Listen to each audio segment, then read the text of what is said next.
Commencer l'enregistrement. Voilà, là je pense que c'est bon. Oui, monsieur, c'est bon. Excellent. Très bien. Alors, donc je rappelle qu'on est toujours dans le premier axe, les actes de commerce commerçant. Alors, dans cet axe, qu'est-ce qu'on a fait? On a donc défini d'abord le commerçant par référence à l'acte. Et donc là, vous avez noté que la règle, c'est que l'acte est civil. Après, l'exception, c'est que l'acte est un acte de commerce. Donc, nous partons du principe que tous les actes sont des actes civils, mais la référence aux articles 6, 7, 8, 9 et 10 permettent donc de qualifier les actes d'actes de commerce, soit par nature, soit par la forme, soit par accessoire. Donc, la référence aux articles 6, 7 et 8, c'est pour qualifier les actes de commerce par nature. La référence à l'article 9, c'est pour qualifier les actes de commerce qui le sont par la forme, c'est-à-dire qu'ils ne le sont pas par nature. Intrinsèquement, ils ne le sont pas, mais par la forme, ils deviennent des actes de commerce. Et puis, l'article 10, pour les actes de commerce que nous qualifions d'actes de commerce par accessoire, c'est-à-dire qu'intrinsèquement, ce sont des actes civils, mais parce qu'ils sont faits par un commerçant et pour les besoins de son commerce, ils deviennent des actes de commerce. Alors, pour la forme, nous avons retenu le cas de la lettre de change qui doit circuler entre commerçants. Donc, la lettre de change ne pose pas de problème. C'est un acte de commerce par la forme.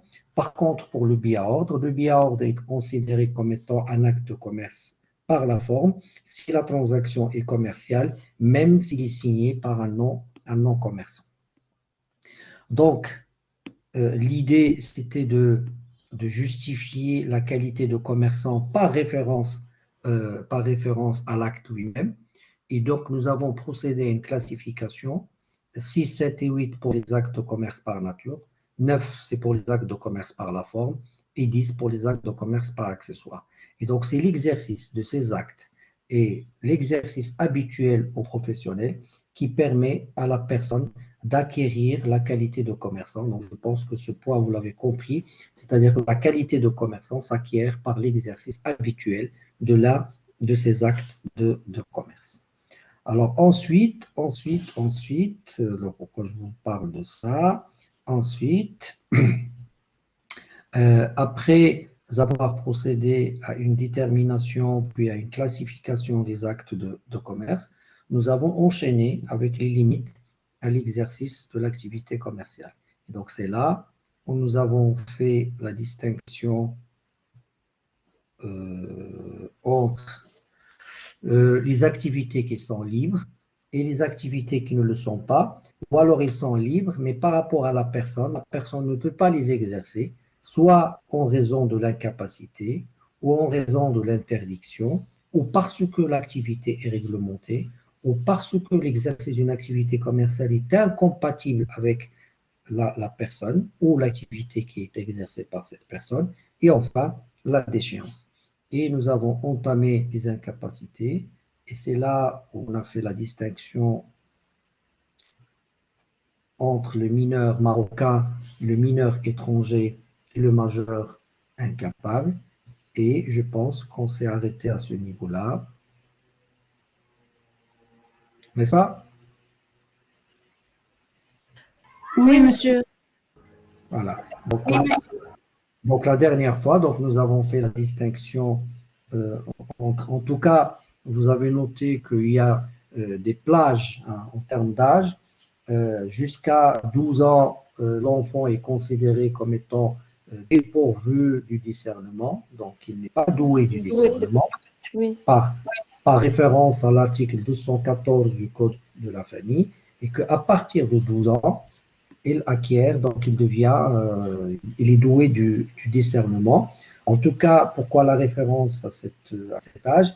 Pour dire qu'en deçà de 12 ans, il n'est pas doué du discernement et donc tous les actes conclus par le mineur sont nuls.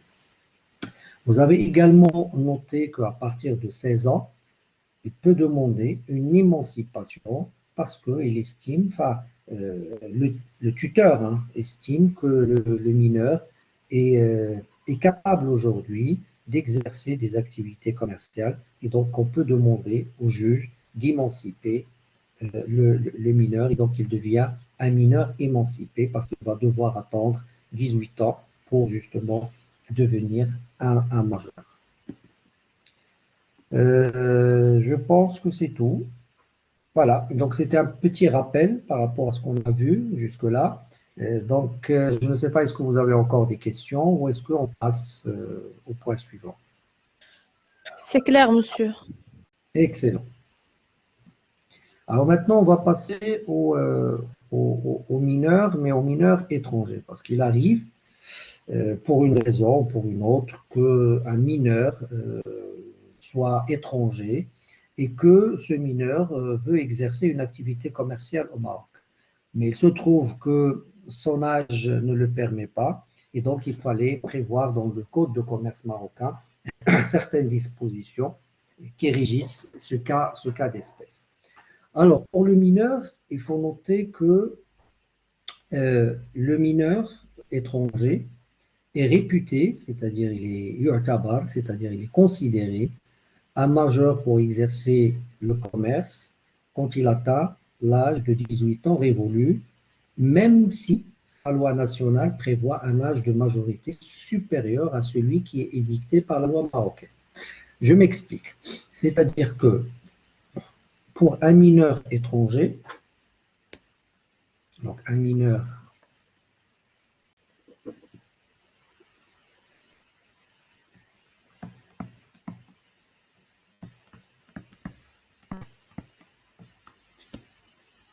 pour un mineur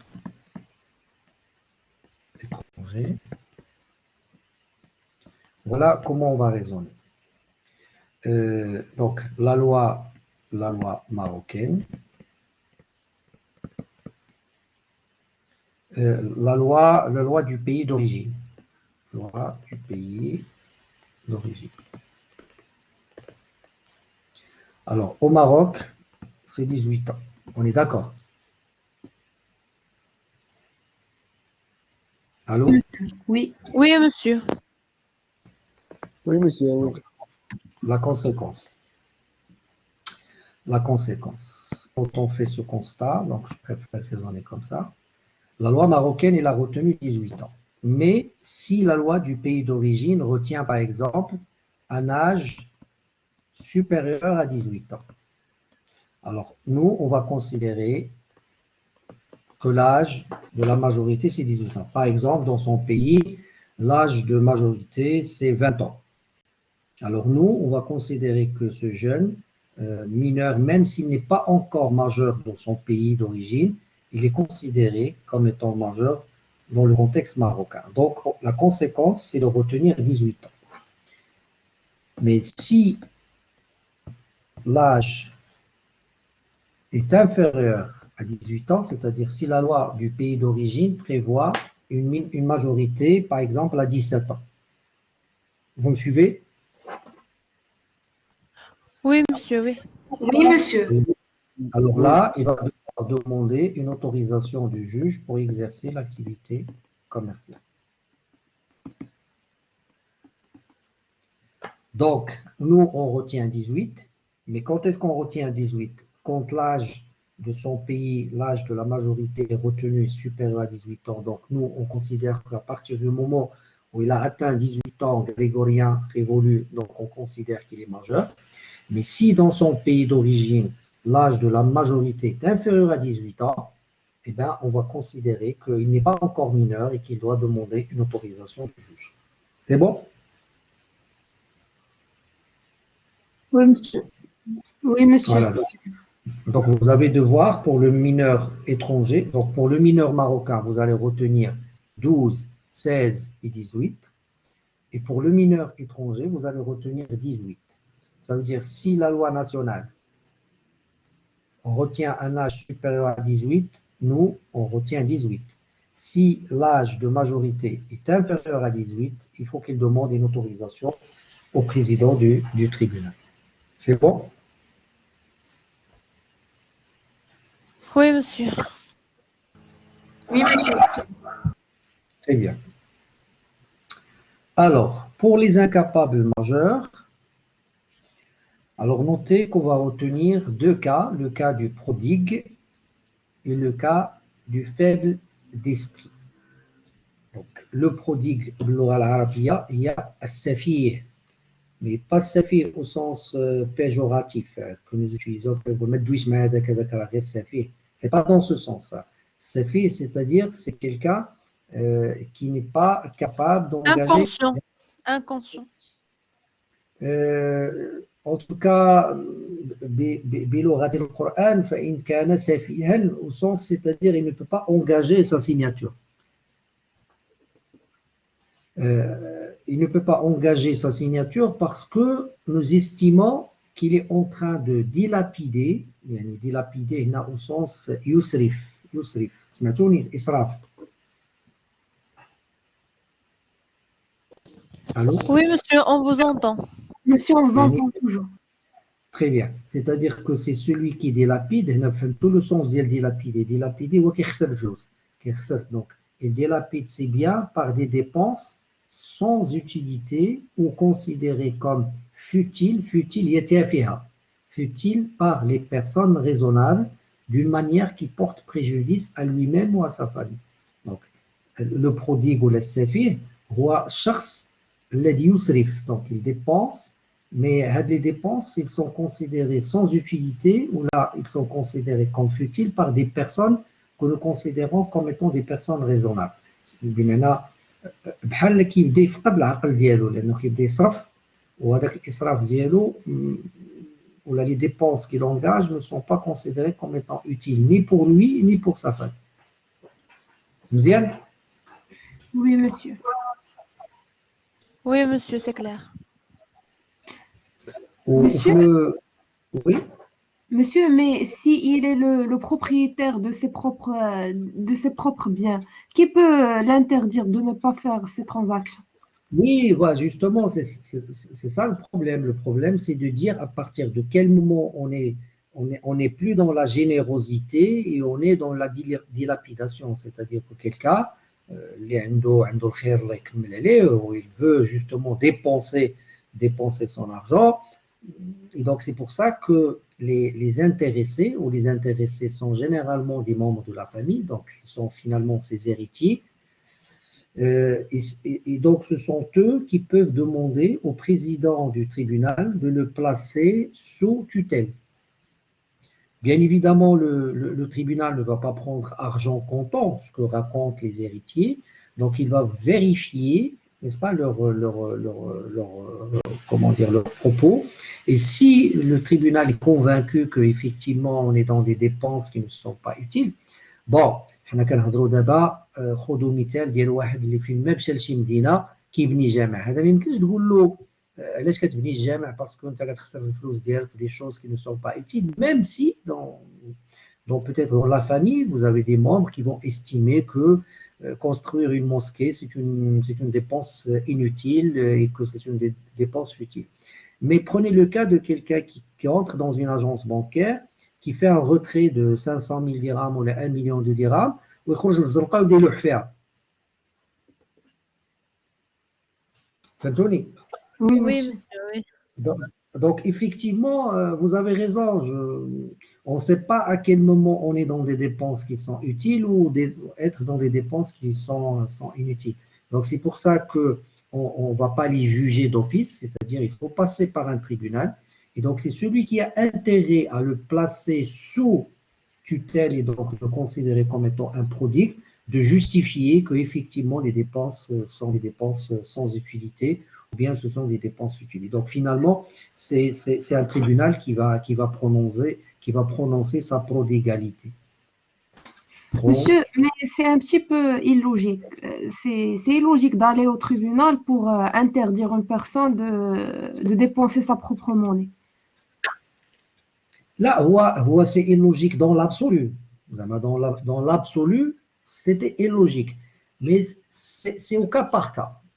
C'est au cas par cas. Donc, vous avez effectivement des cas où le tribunal est convaincu que effectivement, ce ne sont pas des dépenses utiles. Oui, monsieur. Possible que la personne est soumise à un test, un psychiatre ou Justement, bien. tout à fait, tout à fait. De toute façon, Oui, le tribunal, il va ordonner une expertise. والاكسبير هو اللي غيقول واش ايفيكتيفمون راه السيد راه في كامل قواه وبانه راه لا يعتبر سفيها دونك il n'est pas prodigue. oui, oui, monsieur. C'est bon, mais bon, effectivement, quand vous considérez que c'est illogique, enfin, dans d'autres cas, enfin, les héritiers, ils estiment que si leur père continue justement dans cette voie, il dilapide l'argent, et ben, il restera plus rien pour les héritiers. Donc, ils ont intérêt à défendre finalement leur héritage. Oui, monsieur, ce sont des situations réelles. Voilà, et ce sont Oui, des monsieur. situations ce sont des situations très fréquentes. Et de toute façon, le plus important pour nous, ce n'est pas d'aller chercher les raisons pour lesquelles on va placer quelqu'un sous prodigalité, mais le plus important pour nous, c'est que quand on sait que la personne est prodigue, eh ben, c'est qu'il est considéré comme étant incapable majeur et qu'il va falloir le placer sous tutelle. C'est-à-dire que dans la vraie vie, si vous êtes demain, vous êtes dans une agence et que vous souhaitez ouvrir un compte, eh ben, vérifiez que effectivement vous ne traitez pas avec un mineur ou est-ce que vous traitez avec un incapable majeur. Parce que ce sont ceux qui ont intérêt à prouver qu'il est prodigue de se manifester et une fois on porte à votre connaissance que la personne que vous avez en face de vous est un prodigue, eh bien, il faut surseoir à l'ouverture de ce compte parce que vous ne pouvez pas traiter avec un incapable majeur sans la présence de son tuteur. Donc, de toute façon, le plus important pour vous, c'est la conséquence et pas la cause. Oui, monsieur. Oui, monsieur. Oui, Le monsieur. plus important, voilà. Le plus important pour vous, نتوما ماشي هو واش عندهم الحق يبلاسيوه sous la prodigalité ou pas. Le plus important pour vous, هو une fois il est déclaré prodigue, et ben c'est un incapable majeur et donc il ne faut pas traiter avec lui. هذا هو le plus important. Oui, monsieur. Oui, monsieur. Ça va, c'est bon? C'est bon, monsieur, merci. C'est bon, monsieur. Très bien. Donc هذه هي الحالة الأولى. Donc le prodigue عقلوا عليها راه كتكتبها هكاك le prodigue. Donc le prodigue هو الشخص السفيه والسفاهة هي لا بروديغاليتي هي مكتوبة لكم هنا بروديغاليتي. دونك إلا سمعتوا لا بروديغاليتي غتفهموها هي السفاهة.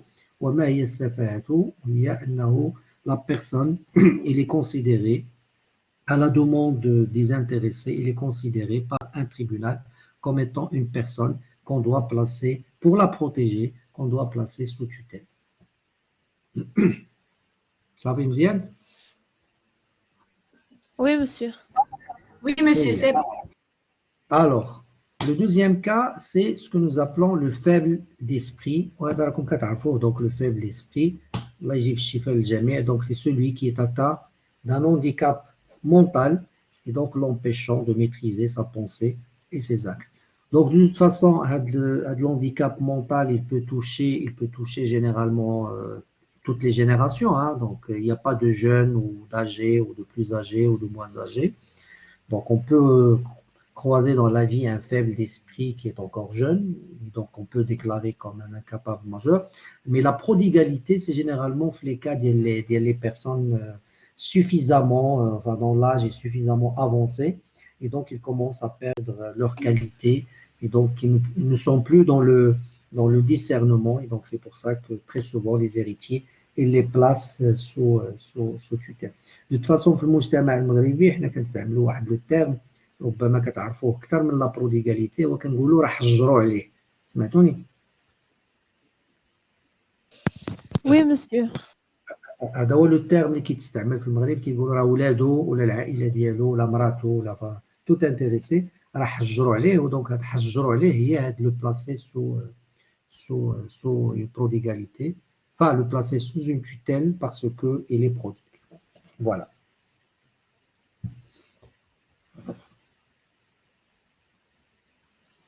Ça va? Oui, monsieur, très bien. Monsieur, ça va. Très bien. Donc, ça, c'est pour l'incapacité. Donc, maintenant, incapacité, donc c'est pour ça que ce logiciel est intéressant. Donc, vous allez retenir trois choses quand on parle de l'incapacité. Mineur marocain, mineur étranger et majeur incapable. Pour le mineur marocain, vous allez retenir 12, 16 et 18. Jusqu'à 12 ans, tous les actes sont nuls. 16 ans, il peut demander une émancipation. Et 18 ans grégorien révolu, il atteint l'âge de la majorité, donc il devient un majeur. Et donc, dès qu'il devient majeur, donc il peut exercer une activité commerciale. S'il demande une émancipation, dès l'émancipation, donc il peut exercer une activité commerciale. Pour le mineur étranger, vous allez retenir deux choses. Mineur étranger, si sa loi nationale, enfin, c'est l'âge de la majorité dans la loi nationale, est supérieur à l'âge de majorité retenu au Maroc, c'est-à-dire 18 ans, eh bien, on va considérer qu'il est majeur quand il va atteindre l'âge de 18 ans. Mais si dans sa loi nationale, l'âge de la majorité est inférieur à 18 ans, ben, il faut qu'il demande une autorisation au président du tribunal avant d'exercer une activité commerciale. Pour les incapables majeurs, donc nous avons le prodigue et le faible d'esprit. Donc le prodigue, c'est quelqu'un qui dépense son argent dans des dépenses que nous considérons, nous, personnes considérées comme étant raisonnables. On considère ces personnes comme inutiles ou futiles. Et le deuxième cas, c'est le faible d'esprit, c'est-à-dire qui a un handicap mental. Donc ces personnes, parce qu'ils sont fragiles, donc il va falloir les placer sous une protection. Et donc c'est pour ça qu'on les considère des incapables, même si le terme est un peu choquant, il est un peu péjoratif, mais l'incapacité dans le sens de la protection. C'est bon? Oui, monsieur, très bien. C'est-à-dire un mineur كيمشي لشي بنكه باش يحل شي حساب وكيقولوا ليه سير فحالك راه ماشي قالوا ليه سير فحالك باسكو كيعتبروه باقي ما عندوش العقل كيقولوا ليه سير فحالك في لو سونس ديال راه القانون حاميك يعني راك محمي مازال ما تقدرش انت تتعامل مع البنكه. C'est dans ce sens qu'il faut le comprendre. Parce que quand on utilise le terme incapable, c'est un peu choquant, n'est-ce pas? Oui, monsieur. Oui. Normalement, Voilà, c'est incapable de prendre les bonnes décisions rationnelles.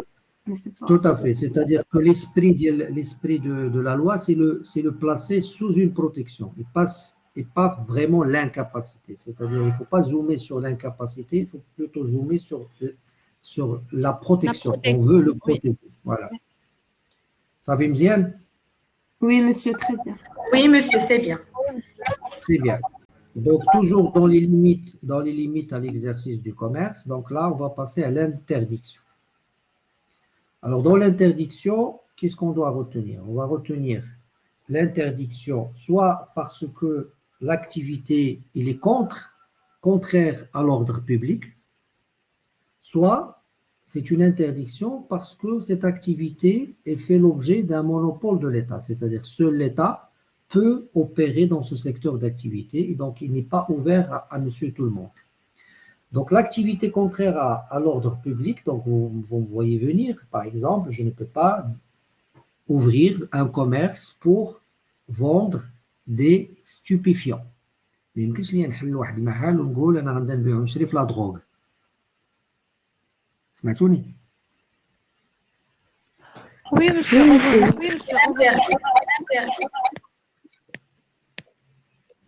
وحتى هاد le débat aujourd'hui est-ce qu'on va autoriser غتكونوا متبعين شويه Oui, les monsieur. journaux Oui, monsieur. ديال est-ce qu'on va autoriser القنب Oui, الهندي. القنب الهندي. Oui. دابا بور لو مومون الناس ما فاهمينش دابا بور لو مومون حتى واخا يتوتوريزا غير بور دي بوزوان ميديكو يعني فين Pour des utilisations médicales. فوالا سي اون يوتيليزاسيون ميديكال ما يسحبوش الناس راه يبداو يلقاو كيتباع حدا الدوره. فاكا. دونك يقول لك شي واحد لا راه غادي نستافد من هاد لا لوا وغادي ندير واحد المحل ونبدا نبيع. دونك سي دي شوز lesquelles il va falloir demander une autorisation. Et il est clair que pour toutes les activités qui sont contraires à l'ordre public, pas besoin de demander une autorisation parce que vous ne l'aurez pas, parce que tout simplement c'est interdit. Ce n'est pas une activité réglementée, c'est une activité interdite. Vous ne pouvez pas vendre des stupéfiants. C'est bon? Oui, Oui, monsieur, oui. oui, monsieur. Oui. C'est bon. Ah oui, la même chose pour les activités qui font l'objet du monopole de l'État, c'est-à-dire comme elle a dit, par exemple, la défense nationale. La défense nationale, c'est une affaire de l'État marocain. Donc, il y a des armes باش ندافع على المغرب. La vente, l'achat et la vente des armes est interdite au Maroc. Donc, vous ne pouvez pas, au nom de la liberté d'entreprendre, au nom de ce droit constitutionnel d'exercer une activité, parce que vous êtes effectivement dans l'achat pour la revente, et l'achat pour la revente est une activité commerciale. L'achat pour la revente est une activité autorisée par le Code de commerce, mais quand il s'agit par exemple d'achat de la revente des armes, eh ben, c'est une affaire de l'État marocain et donc vous ne pouvez pas le faire. Ça va, c'est bon? Oui, C'est bon. monsieur, c'est clair. Très bien. Donc, après les incapacités, après l'interdiction, on arrive aux activités réglementées. Donc, à la limite, pour cette partie, je n'ai pas à trop vous expliquer la chose parce que vous avez compris l'idée. L'idée, c'est que je ne peux pas être pharmacien si je n'ai pas un diplôme. Je ne peux pas être je ne sais pas, je ne peux pas ouvrir une agence de voyage si je n'ai pas une autorisation. Je ne peux pas ouvrir, par exemple, un labo d'analyse financière, d'analyse médicale si je ne suis pas un biologiste. Donc, vous voyez bien qu'il y a des activités qui sont soumises soit à une autorisation, soit ils nécessitent un diplôme. Donc, je pense que j'ai Oui. prévu Oui, monsieur. Voilà, par exemple, les laboratoires d'analyse médicale, les agences de voyage, les pharmaciens, les opticiens. Mais maintenant, il y a des cas où même si on a de l'argent, on ne peut pas investir dans certaines activités parce que ce sont des activités qui sont soumises soit à une autorisation ou bien parce qu'ils nécessitent quand même un certain savoir-faire, un savoir-être et donc un diplôme et donc pour lesquels il n'y a pas une liberté parce que ce sont des activités réglementées. Alors, après les incapacités, les interdictions, les activités réglementées, on arrive aux incompatibilités. يعني اش كنقصدوا هنا بالانكومباتيبيليتي كنقصدوا بها التنافي تتنافى ياك فهمتوا شنو هي تتنافى Oui, تتضاد. monsieur. Monsieur, il est contre. فوالا تتنافى كتقول بحال كنقولوا وما جاتش تكون توازير ودير لو كوميرس. C'est le fait de tomber en opposition. Voilà, bon, l'opposition non, mais c'est plutôt زعما c'est incompatible. ما جاتش مثلا نقول لي طبيب وكيدير لو كوميرس. Oui, monsieur, ça marche pas. Oui, monsieur. Quelque chose qui n'est pas sa profession. يعني ملي كنقولوا ما جايش سيتادير ماشي مساله سي انتردي، مساله اخلاقيا ما يمكنش انت تكون مثلا وزير ديال الصحه وكتبيع وتشري في الدواء.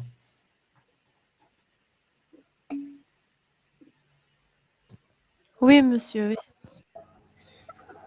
Donc, c'est une interdiction faite à certaines personnes de faire le commerce en raison de leur fonction ou là, en raison de leur profession. Donc, on a comme quelques exemples. Donc, vous avez par exemple des professions libérales que nous considérons comme étant des métiers nobles. وواحد اللي هو كيexercer une activité, un métier noble, mais il يمكنش يدير le commerce. Par exemple, les avocats, les notaires, les médecins. واخا الواقع شويه بعيد على هذا الشيء مي على الاقل في ليسبري لو برينسيپ سي كو هاد الناس كنعتبروهم des personnes qui exercent des professions nobles et donc ils ne peuvent pas exercer une activité commerciale. Mais bon, enfin, je connais beaucoup d'avocats, beaucoup de notaires, beaucoup de médecins qui sont dans la promotion immobilière et qui exercent une activité commerciale. Mais bon, Allah yahdi. Monsieur, c'est une question d'éthique. Voilà, tout à fait. Vous avez parfaitement raison. Mas'ala akhlaqiya. Donc, c'est une question de déontologie, c'est une question d'éthique, effectivement. La fonction publique, donc logiquement, quelqu'un qui représente l'État, un fonctionnaire de l'État, ne doit pas exercer une activité commerciale parce qu'il représente quand même l'État et donc il n'est pas dans une logique mercantile, mercantile.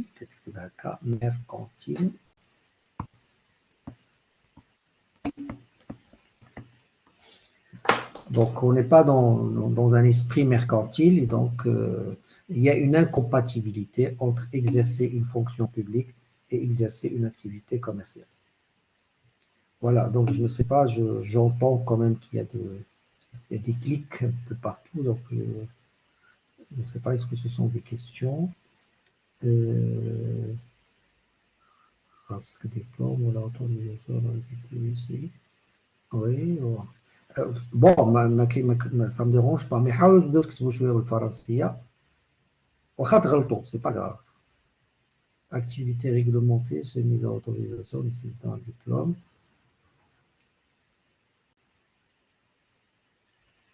Oui, arrêtez des exemples, labo, pharmacien, etc. Merci. Exemple de quoi? Selma, exemple de quoi? Salima? Voilà, Salima.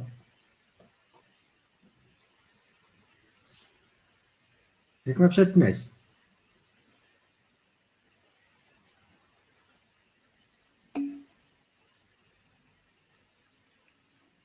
Bon, Salima ما بقاش تسمعنا, c'est pas grave. Monsieur, elle est là, il vous entend. Oui, Salima, quand vous avez mis exemple, quel exemple? Il va corriger, Monsieur, monsieur. Ah, d'accord, c'est bon, merci. Elle va juste corriger. صافي راه شرح لي اسماعيل, صافي c'est bon, merci. Donc صافي, انا كيسحب لي واش بغيتي des exemples. Alors,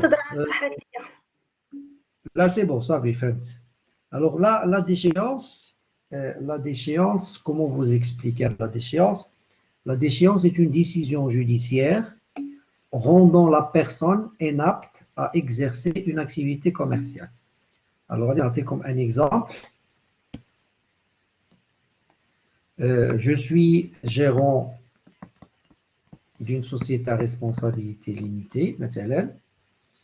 Alors, de la société à responsabilité limitée, ما كنخلص لا les impôts, ما كنخلص CNSS, ما كنخلصش les clients, ودخلت هاد لا société مشات للفايت. متبعين معايا؟ Oui, monsieur. Oui, monsieur. Oui, monsieur.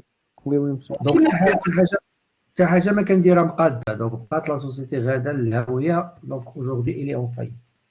Donc le tribunal,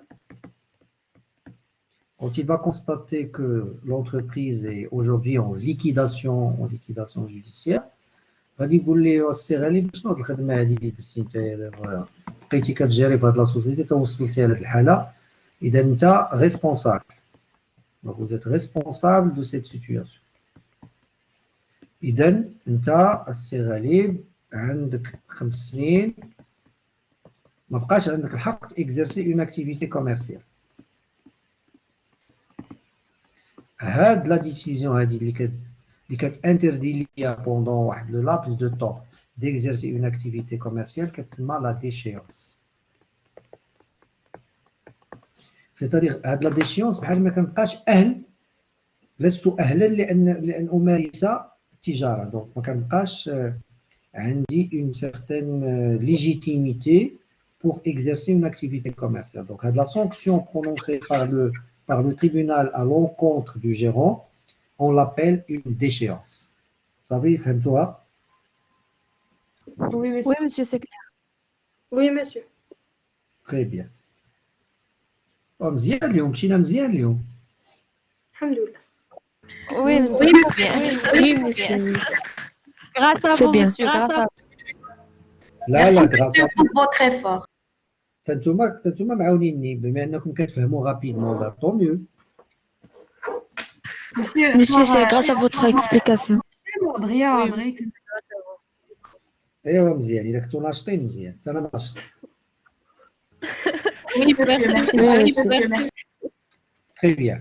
Donc, après donc, la détermination, parce que nous faisons la détermination, donc je vais faire la notion d'acte de commerce, principalement. La classification, donc je fais principalement la classification des locaux de commerce et la classification traditionnelle. Les limites à l'exercice du commerce, donc je vais faire l'incapacité, l'interdiction, les activités réglementées, les incompatibilités et la déchéance. Là-bas, on va passer au quatrième point, les obligations du commerce. C'est bon? Oui, Oui, monsieur. oui, monsieur.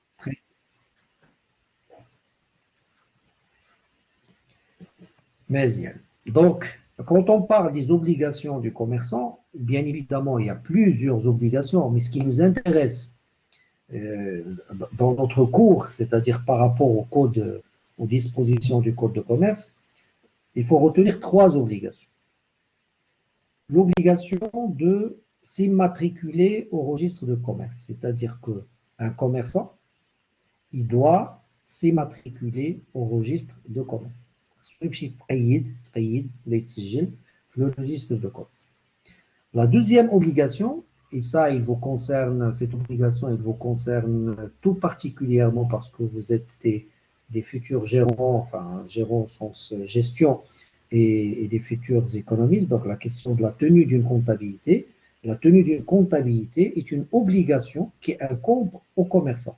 غير تقول لي راك commerçant ما بقاش عندي واش عندي الحق ندير فالحق واش عندي l'obligation de tenir une comptabilité ou pas. C'est un devoir.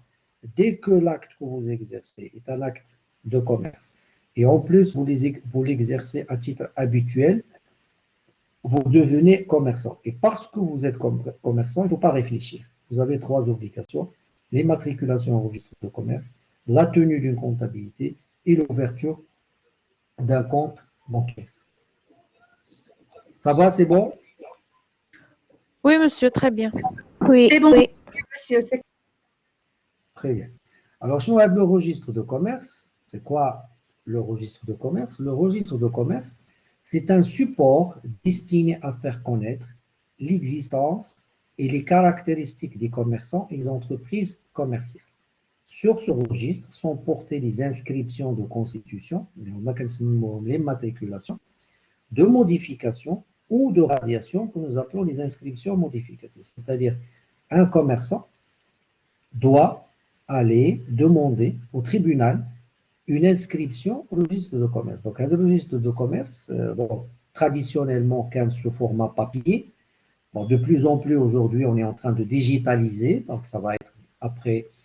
Enfin, je ne sais pas, je n'ai pas une idée, est-ce que c'est dans les médias ou dans les années à venir, mais on va aller vers un support informatique qui va permettre justement un enregistrement sur un support informatique plutôt que de le faire sur un support informatique au sens électronique, hein, et pas un support papier. Aujourd'hui, dans certains tribunaux, on est sur les deux variantes, c'est-à-dire un support papier et un support électronique. الغرض منه هو أن par exemple أنا بغيت aujourd'hui نعرف je veux traiter avec un commerçant, il suffit qu'on indique son numéro d'immatriculation au registre de commerce. Donc je peux demander ce que nous appelons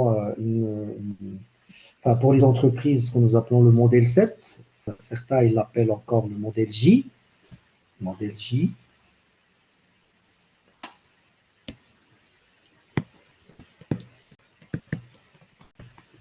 Là, le modèle 7, J, la lettre J, Jamel. Donc, modèle J ou bien le modèle 7.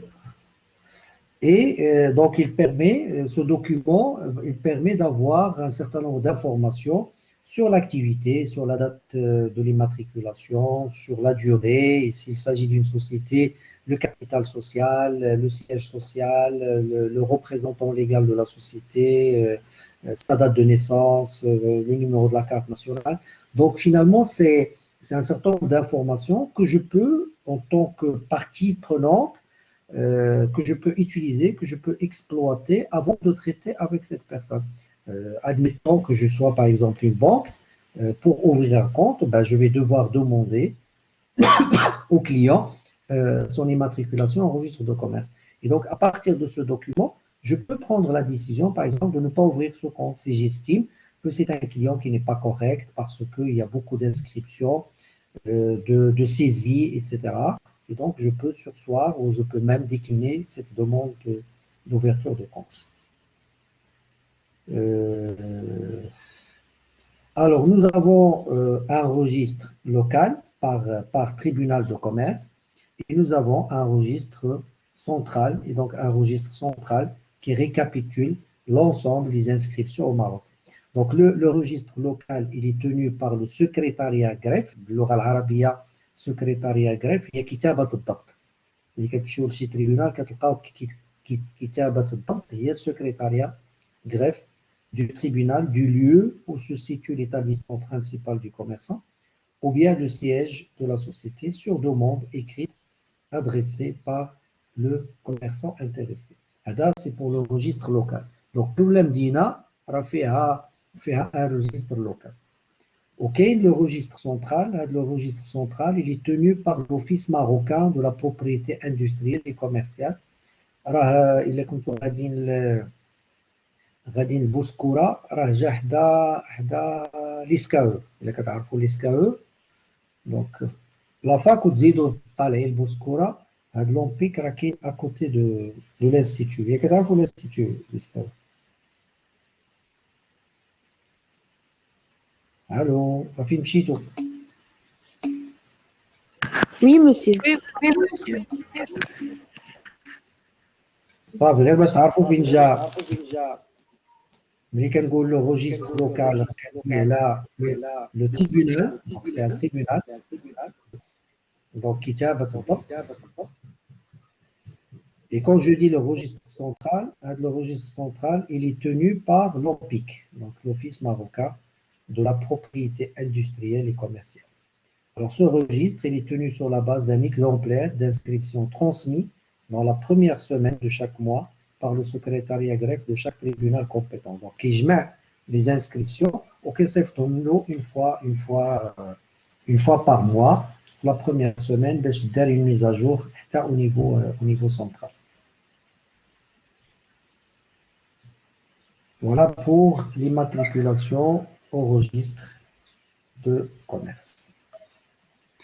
Monsieur, Alors, oui, monsieur, ces registres, elles regroupent tous les noms des commerçants qui se trouvent au Maroc. oui, tous les commerces. Et si un commerçant ne se déclare pas à ce registre, elle va Oui, avoir... justement, de toute façon, ben, tant pis pour lui.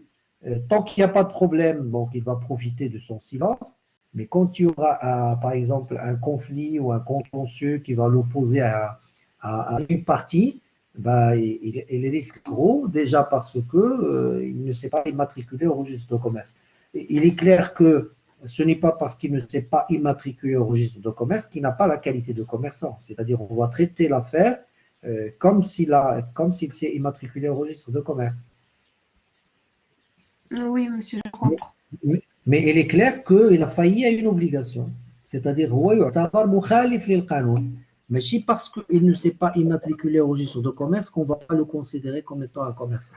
Il est considéré comme étant un commerçant, combien même il ne serait pas enregistré ou immatriculé au registre de commerce. Donc, le défaut d'immatriculation au registre de commerce ne lui ôte pas sa qualité de commerce. Il reste commerçant. Oui, monsieur, ça marche. Alors, je vais laisser la tenue d'une comptabilité pour après. Alors, l'ouverture d'un compte. Alors, tout commerçant, pour le besoin de son commerce, a l'obligation d'ouvrir un compte dans un établissement bancaire. Le but recherché étant de faciliter le règlement par chèque ou par virement. Donc, vous verrez peut-être dans votre cours de fiscalité, je ne sais pas, est-ce que vous avez déjà assisté à un cours de fiscalité, que par exemple, en matière, si je prends l'exemple de l'IS, l'impôt sur les sociétés, pour certaines opérations, les opérations dont le montant dépasse 5 000 dirhams, donc jusqu'à une date récente, c'était 10 000 dirhams, Jusqu'à 5000 dirhams, il faut payer par chèque, barré, non remboursable, ou par virement, ou par moyen électronique. Donc, vous ne pouvez pas payer en espèces. Alors, la première semaine de chaque mois, une seule fois, oui. Alors, si un commerçant change d'activité, oui, s'il change d'activité, donc il doit procéder à une déclaration modificative, donc il doit le déclarer. Et s'il change, il change de registre, il doit également il doit le faire savoir au registre local. Donc, il doit toujours faire une déclaration modificative. C'est bon, Myriam? Donc, chaque modification doit se traduire par une inscription modificative. Alors, je disais pour les charges, درتو شوية de la fiscalité, درتو l'IS ou la BAC? Pas encore, monsieur. Monsieur, on va étudier la fiscalité jusqu'à S5. D'accord, donc c'est bon. Donc, Monsieur, l'impôt sur le revenu. D'accord, غديروا l'IS, غتفهموا هذه المسألة ديال les opérations, là, les montants qui dépassent 5000 dirhams, راه خصهم يتخلصوا ما خصهمش يتخلصوا en espèces. Donc, بما أنهم ما خصهمش يتخلصوا en espèces, donc il faut un compte. Et donc, c'est pour ça qu'un commerçant doit ouvrir un compte. C'est bon? Oui, monsieur, c'est clair. Oui, monsieur, c'est bon. Ou la comptabilité de toi. Oui, monsieur, bien sûr. Yes. Oui, monsieur. Oui, monsieur. Très bien. Donc, la comptabilité les notre cours d'IELCOM, c'est une application de la loi la loi numéro 988. Ça veut dire que si vous passez par exemple des entretiens d'embauche, si on vous dit l'entreprise elle tient sa comptabilité conformément à quelle loi, ben, la réponse est la loi 988. C'est-à-dire que la comptabilité, alors vous étiez dans la loi. C'est naturel. Quand Oui, monsieur. dit, Pas monsieur, non? là, parce que quand on débite un compte, ou là, quand on crédite un compte, quand vous établissez un bilan, quand vous établissez un compte de produits et charges, vous étiez dans le respect de la loi 988. C'est-à-dire, inconsciemment, vous étiez dans la loi 988. Alors, je vais vous poser quelques questions basiques pour voir est-ce que, en tout cas par rapport aux aspects qui nous concernent en tant que juriste, je ne vais pas entrer ni dans la classe 5, ni dans la classe 6, ni dans la classe 7. Ça, c'est peut-être un autre sujet. Mais je vais vous poser des questions en relation avec le droit. Comment appelle-t-on le bilan, le compte de produits et charges? Donnez-moi une appellation juridique.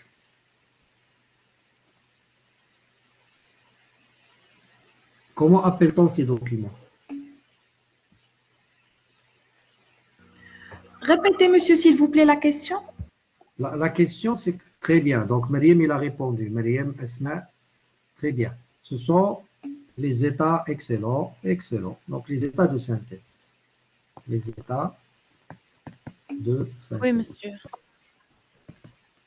Donc, l'expression juridique du bilan etc. Et les autres états, les autres documents, on les appelle en droit les états de synthèse. Alors, je vais vous poser une question. Bien évidemment, la première, je ne vais pas la poser parce que vous connaissez la réponse. D'ailleurs, j'allais vous dire qui doit tenir une comptabilité. Donc là, vous avez la réponse. Qui doit tenir une comptabilité? C'est tout commerçant. On est d'accord? Tout commerçant. Très bien.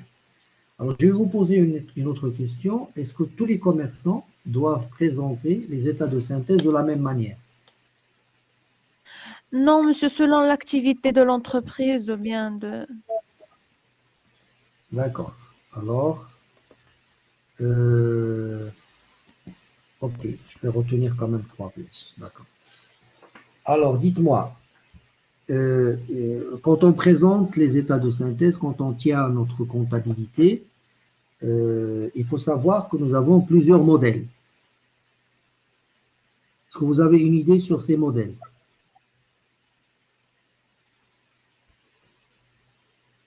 Allô? Non, Non, monsieur. Vous n'avez pas d'idée sur les modèles. non, monsieur. C'est pas grave. Mais dans un entretien, dans un entretien d'embauche, c'est quand même important, hein. Parce qu'on ne va pas vous poser des questions relativement au compte, à débiter, est-ce que c'est la classe 6, est-ce que c'est la classe 5, etc. Par contre, on va vous poser des questions qui sont en relation avec votre rôle en tant que cadre, pas en tant qu'exécutant. Enfin, exécutant, c'est Bac+2 dans un institut, etc. Mais pour vous, il faut quand même que vous ayez le recul et la hauteur nécessaire pour répondre à des questions, mais des questions transverses. On ne va pas plonger la tête dans le bourbier de la comptabilité. Alors, loi 988. Donc, vous voyez bien que c'est la loi 988 relative aux obligations comptables des commerçants. Donc, cette loi, il faut la connaître. Donc, pour certains d'entre vous, si vous consultez votre plan comptable, le plan comptable qui se les examens. Généralement, vous avez, à la fin, les dernières pages, vous avez les dispositions de la loi 988. Alors, عندكم واحد le seuil كتشوفوه في l'article 4, je pense, يكيبان لكم. Oui, monsieur. Donc, le seuil, خصكم تعقلوا عليه, هو 10 millions de dirhams.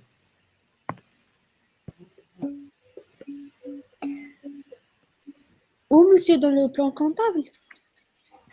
En principe, c'est le plan comptable. Oui, page 50. D'accord, merci. Alors,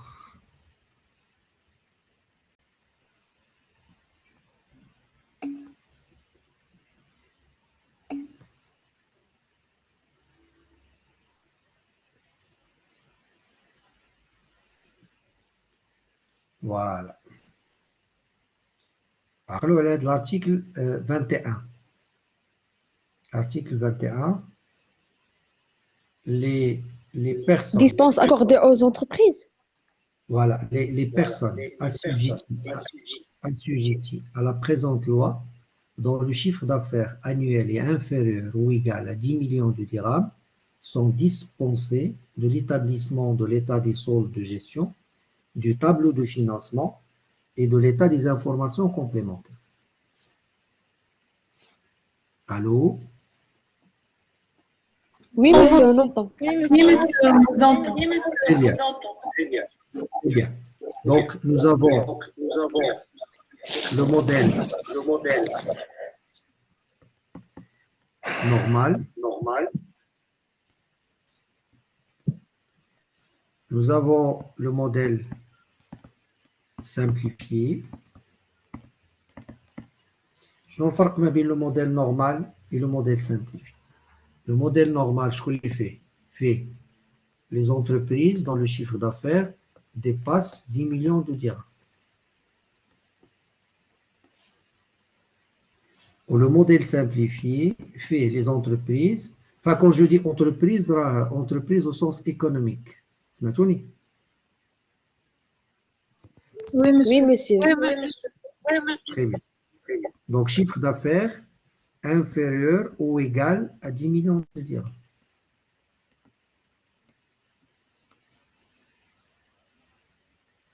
Donc, le modèle normal, quand vous dites état de synthèse,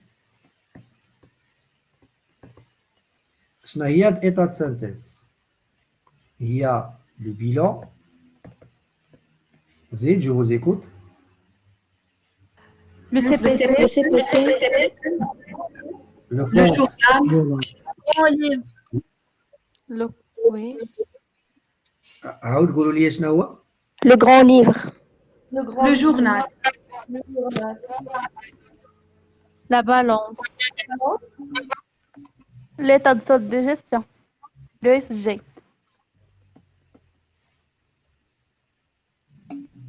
Quoi d'autre? Journal. L'éthique.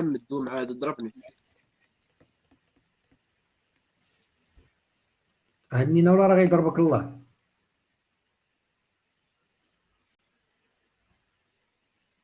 زيد كملوا. Monsieur la CAF. Financement. La CAF. Oui. La capacité d'autofinancement. لا هي هنا في الحقيقة. في tableau de formation de résultats عندنا l'état de solde de gestion au CAF. Oui, d'accord. زيدوا شي حاجة أخرى. Tableau de financement. Très bien, tableau de financement. زيد باقي شي حاجة أخرى. هادشي اللي كاين أستاذ يمكن. لا عندكم L'éthique, monsieur. éthique. الخطأ اللي ارتكبتوه هنا فين كاين؟ Le grand livre, journal. البالونس ما خصهمش يكون. بحال قلت لكم شنو هما لي موا د لا سومين، قلتوا لي لاندي ماردي مارس افريل فوندردي. دونك درتو واحد لا سالاد نيسواز. ها دونك ما تخلطوش ما بين لي زيتا دو سانتيز اي لورغانيزاسيون كونطابل. ملي كتكونوا تهضروا على لورغانيزاسيون كونطابل راكم كتهضروا على لو جورنال لو غران ليفر اي لا بالونس، وملي تكونوا تهضروا على لي زيتا دو سانتيز راكم كتهضروا على لو بيلون لو سي بي سي l'état de solde de gestion le tableau de financement et l'éthique. دونك هادو خصهم يصوتيو كانوش في بلاصتو. مزيان. Oui, monsieur, très bien. Donc, 1, Oui. 2, 3, 4 et 5. Donc, nous avons l'entreprise a un chiffre d'affaires qui dépasse 10 millions de dirhams. C'est qu'il est dans le modèle normal. Et s'il est dans le modèle normal, sa comptabilité doit lui permettre de produire 5 états de synthèse. Le bilan, le CPC, l'état de solde de gestion, le tableau de financement et l'éthique, état des informations complémentaires. Quand on est dans le modèle simplifié, parce que le chiffre d'affaires ne dépasse pas 10 millions de dirhams, alors quand on dit état de synthèse, eh bien il n'y a que le bilan et le CPC. Ça va, vous me suivez? Oui, Oui, monsieur. Et donc, ça, c'est l'article 21 qui nous le Oui, monsieur, s'il vous plaît. C'est la loi qui nous le dit. Hein. Donc, on est dispensé de l'état de gestion, du tableau Monsieur, de s'il vous financement plaît. et l'éthique. Oui? Oui, je vous écoute. يلا كنسمعوك قولي. Monsieur, le modèle normal concerne les moyennes et les... Oui, monsieur. Le modèle normal concerne les moyennes et les grandes. Là, de toute façon, d'abord, on ne se réfère pas aux critères, ou c'est une petite, ou là c'est une moyenne, ou là c'est une grande. Le critère, Dina, c'est un critère objectif, parce qu'on peut être small, mais mondial. Je peux être une petite entreprise et je peux être une entreprise mondiale. Comme je peux être une grande structure, mais je ne produis pas suffisamment, donc je ne réalise pas un chiffre d'affaires qui dépasse 10 millions de dollars. Donc, indépendamment de la taille, bon, il est clair que le chiffre d'affaires, c'est un élément qu'on prend en considération pour une appréciation de la taille. Mais la loi, parce que la loi, ça doit être un peu clair et précis, le critère que nous avons retenu, c'est le chiffre d'affaires, indépendamment de la taille de l'entreprise. Si le chiffre d'affaires dépasse 10 millions de dirhams, eh bien, vous êtes dans le modèle normal. Point. Allô? On vous entend, monsieur. Là, par rapport à la question Oui, qui vient monsieur. d'être posée. Fabi, tu fais là? Oui, monsieur. Oui, monsieur, c'est clair, merci. Très bien. Eh ben, le troisième, là, il y a une troisième flèche que j'ai laissée pour la fin. Ça, c'est pour les personnes physiques. Quand on est commerçant, personne physique, quand mon chiffre d'affaires est inférieur, je vais juste vérifier est-ce que c'est inférieur ou égal, parce qu'en droit, tout est important.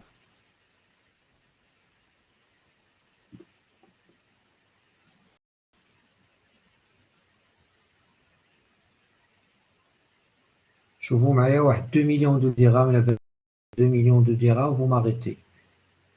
Comme 2 millions de dirhams, 2 millions de dirhams. Donc, elle est 10.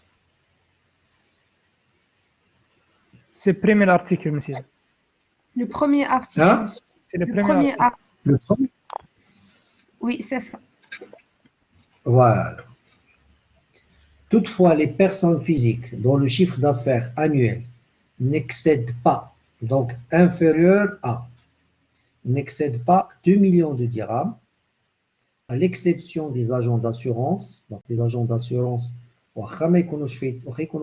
millions de dirhams, procéder à l'enregistrement chronologique et global jour par jour des opérations à leur date d'encaissement, enregistrer globalement les créances et les dettes à la clôture de l'exercice sur une liste sommaire mentionnant l'identité des clients et des fournisseurs, enregistrer en cas de nécessité les mesures, etc. Donc, à ce moment de l'exception. L'exception, c'est que il y a une obligation, c'est que toute personne physique ou morale, comme je viens de le préciser, ayant la qualité de commerçant au sens du code de commerce, est tenue de tenir une comptabilité dans les formes prescrites par la présente loi et les indications figurant au tableau et annexé.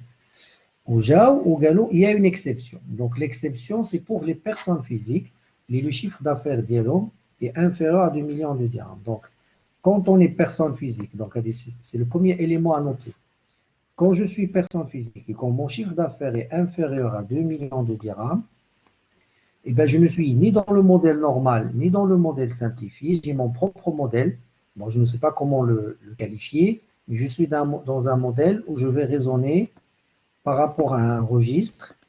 Mais au-delà du registre, je suis dans la logique recette-dépense.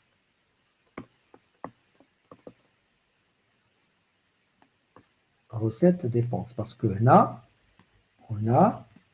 vous ne raisonnez pas recette-dépense, vous raisonnez produit et charge. N'est-ce pas? Oui, monsieur. Oui, monsieur. C'est-à-dire que le modèle normal ou le modèle simplifié, vous raisonnez produit, charge, classe 7, classe 6. N'est-ce pas? Oui, monsieur. Classe Oui, 7 monsieur. pour les produits et classe 6 pour les charges. Pour les personnes physiques dont le chiffre d'affaires est inférieur à 2 millions de dirhams, ils ne sont ni dans le modèle normal ni dans le modèle simplifié. Donc, ils vont tenir un registre et dans ce registre, ils vont raisonner recettes et dépenses. Alors, je vais vous poser une question un peu innocente, hein, attention, sans suspicion. Quelle est la différence entre produit et recette?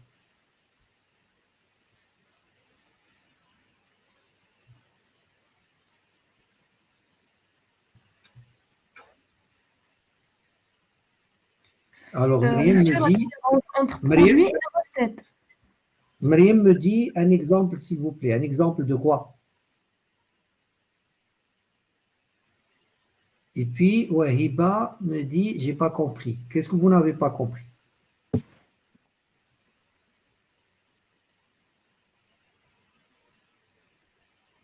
Alors, Myriam et Wahiba. Myriam, quel exemple? Et Wahiba, qu'est-ce que vous n'avez pas compris?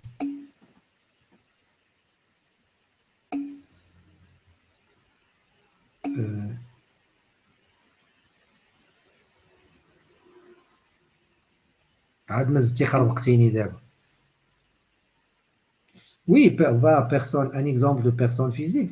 Personne physique, هو محمد مول الحانوت. محمد مول الحانوت مول المحلبة مول الزريعة. C'est des personnes physiques, c'est-à-dire qui disent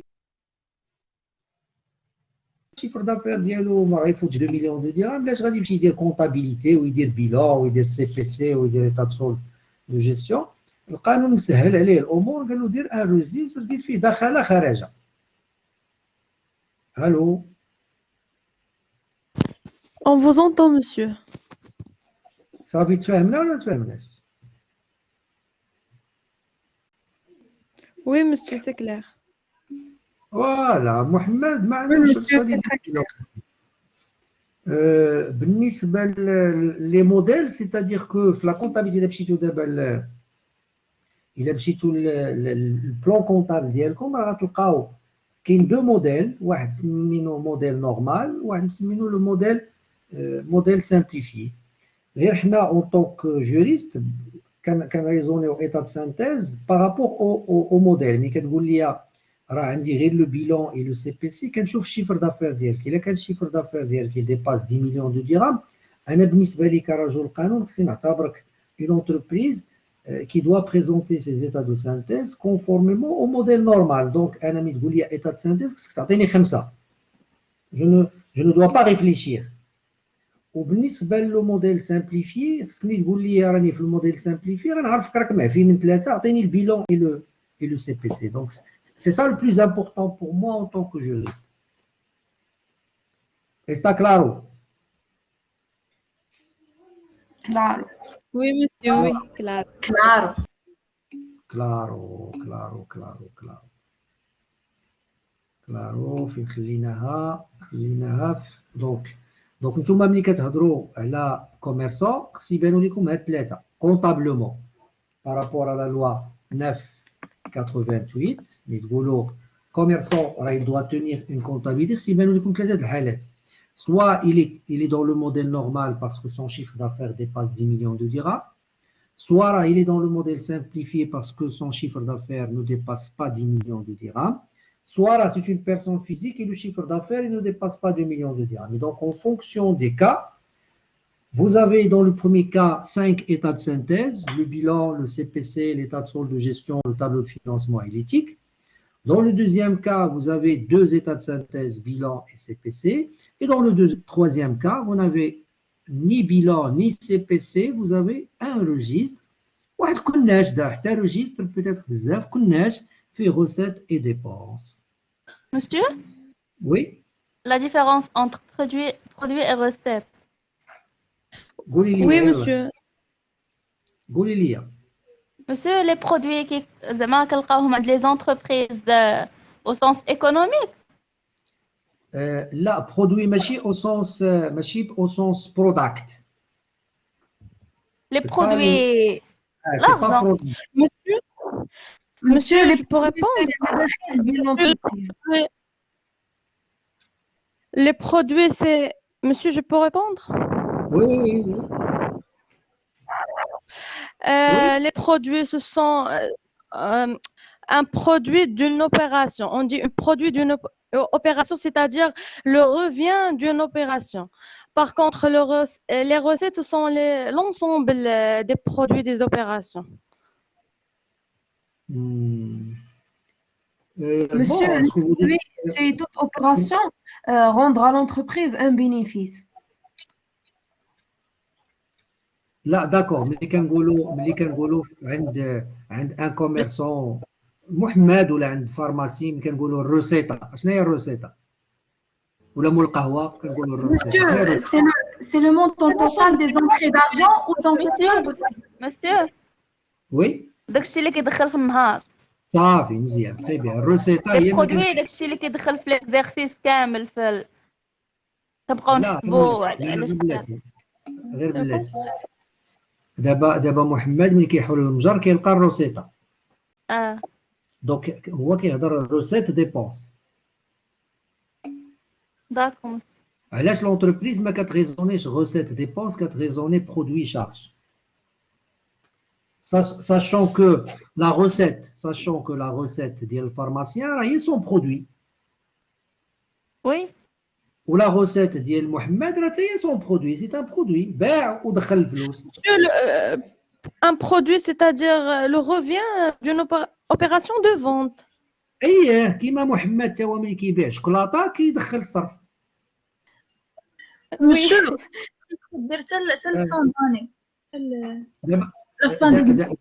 دابا عطوني غير شنو هو الفرق ما بين برودوي et recette. محمد عنده برودوي ايكال غوسيت ياك؟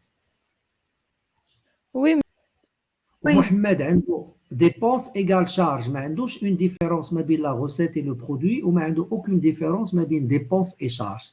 علاش l'entreprise عندها une différence ما بين les produits؟ ماشي حيتاش كتستعملها في لي زيتا سانتيز خاصك تدخلها على اساس. لا دونك شي حاجه فلتة لكم. شي حاجه في بلان كونطابل. لا شي حاجه ما لا غير ايكونوميكمون ما فهمتوهاش. دابا كون فو ديت شارج كاينين دي شارج ديكيسابل هادو هما لي ديبونس وكاينين دي شارج نون ديكيسابل.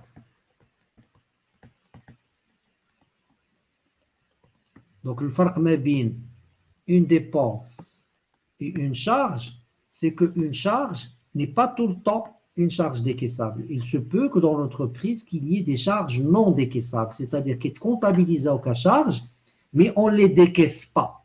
ما كيخرجوش الفلوس. أعطوني شي exemple. TVA. نعم؟ الTVA. لا, les dotations aux amortissements. L'amortissement. Les dotations aux amortissements, les dotations aux provisions. Donc, ce sont des charges que l'entreprise comptabilise, mais qu'elle ne décaisse pas. Donc, du coup, à partir du moment où j'ai des charges décaissables et des charges non décaissables, je ne peux pas raisonner dépenses. Par contre, Mohamed m'a dit la provision, l'amortissement, là, je vais raisonner charges, je vais raisonner dépenses. Allô? Oui, monsieur, on vous en... Pour les produits, شنو عاوتاني الفرق ما بين produit et recette؟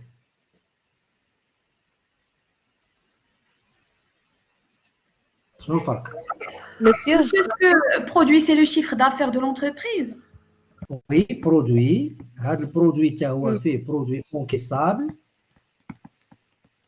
وهذا هو اللي كتسميوه نتوما شيفر دافير وكاين دي برودوي نون انكيسابل.